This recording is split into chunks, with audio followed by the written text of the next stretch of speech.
Centrism, the worst thing about politics. Radicalism, the best thing about politics.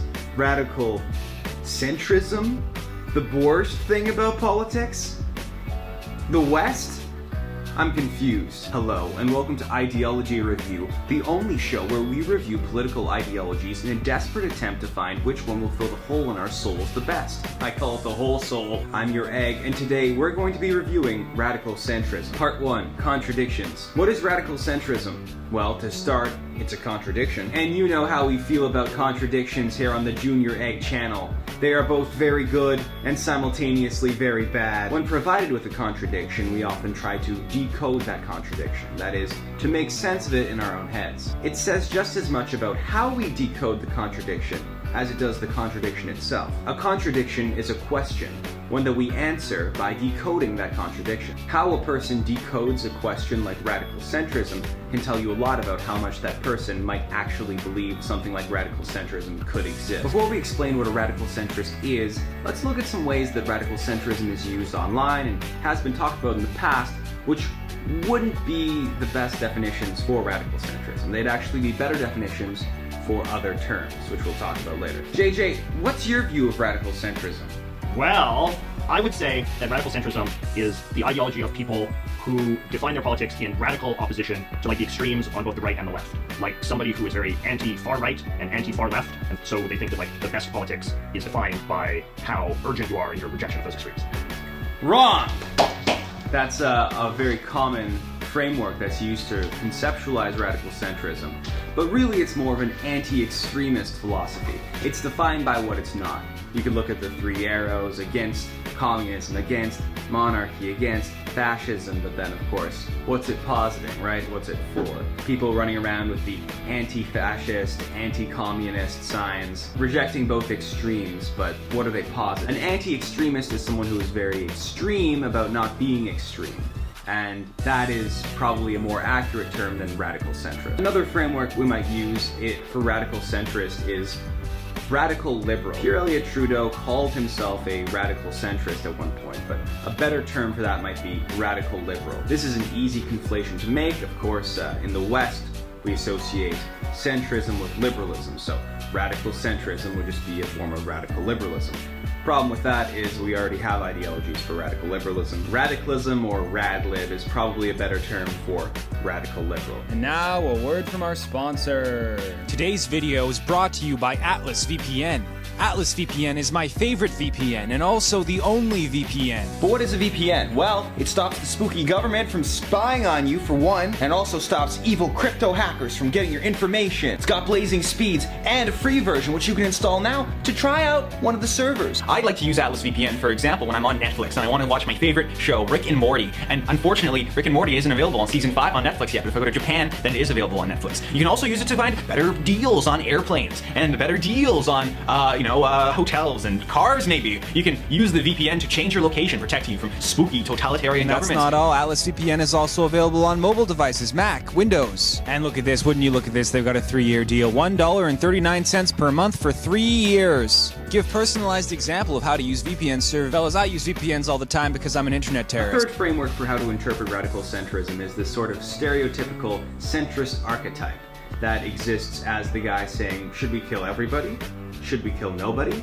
Let's kill half of everybody and appease both sides. The dead centrist positions himself in the dead center of the left and the right, whatever that is conceptualized as, and is basically defined by their opposition, placing themselves as a reasonable middle ground.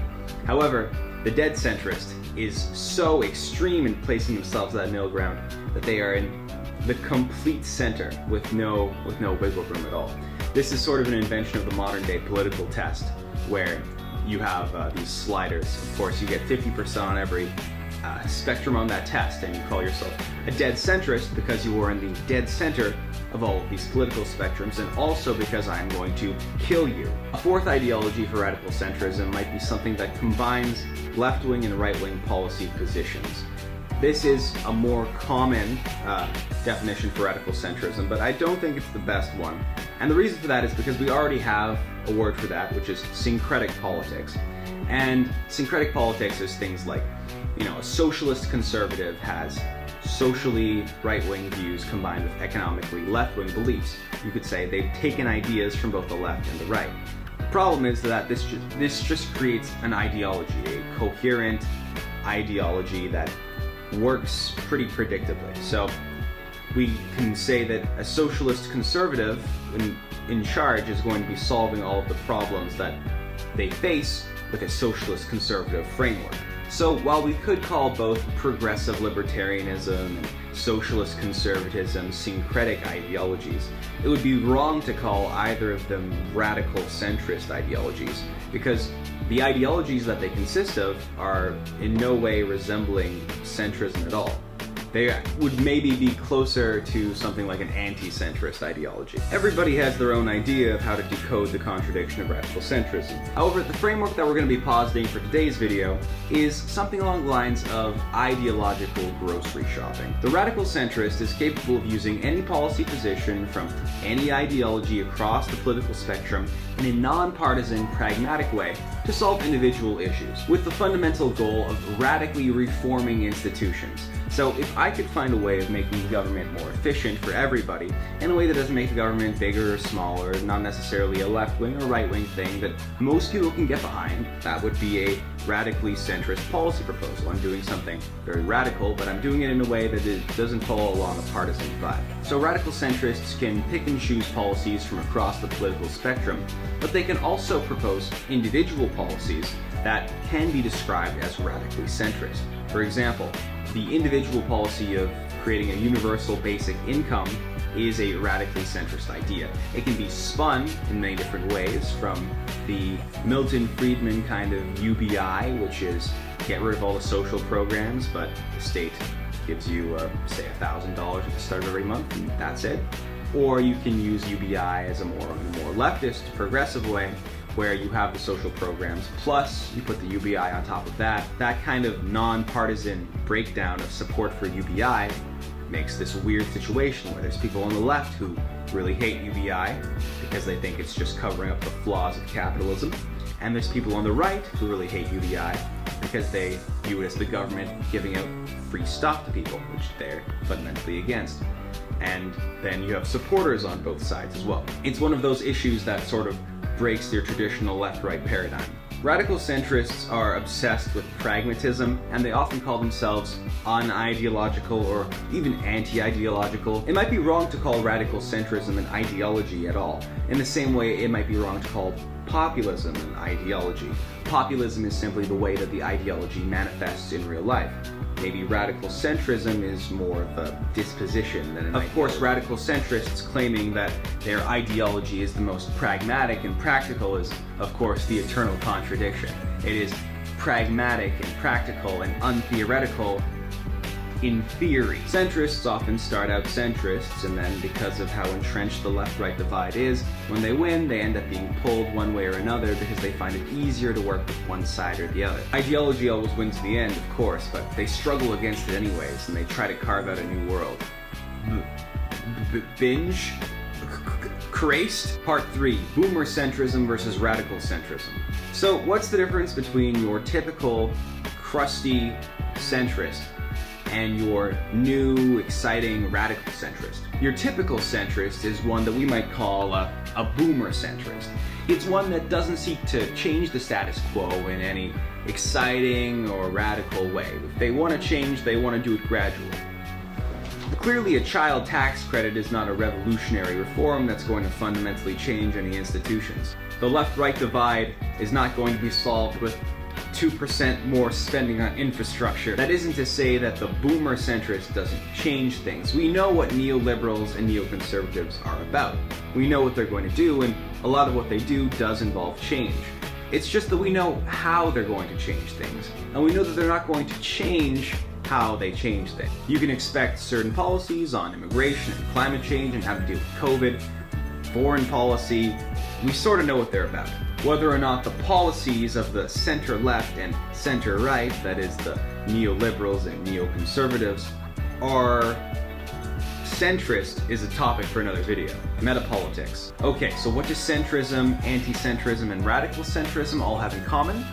They're a form of what we call meta-politics. They zoom out from the political frameworks that we have, and they make new frameworks around these political frameworks that take into account all the smaller frameworks. This is also the best way to describe what makes radical centrism different from centrist centrism, which is essentially the left uses political ideas from the left side of the political spectrum, the right uses it from the right side, the centrist uses the middle parts of the left and the right, the reasonable, moderate parts, whereas the anti-centrist uses just the far ends of both the left and the right. The radical centrist uses ideas from any part of the political spectrum, as long as they're pragmatic tools that can be used for the problem trying to be solved. Part 6, manifestation. Radical centrism does manifest in the real world, and there are plenty of political parties and political leaders who claim to be radical centrists using either this framework or one of the previous frameworks that we talked about at the beginning of the video. So while looking at manifestations of this ideology,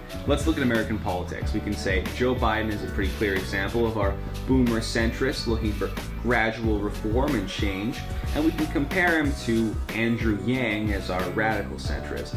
Yang is probably the best example of our radical centrist. Now, whether or not you think that that's just branding, we can talk about later, but he is the one that was often described as the radical centrist in the press, and it's a label that he seems to adopt for himself. He likes the label, and that is the reason that radical centrism is trending right now, because the Forward Party is billed as quite the radical centrist party, and that is the party that Andrew Yang has founded, the new UBI-focused, technocratic, radical centrist ideology. Now, no human being or party is going to be a perfect example of whatever ideology they claim to represent.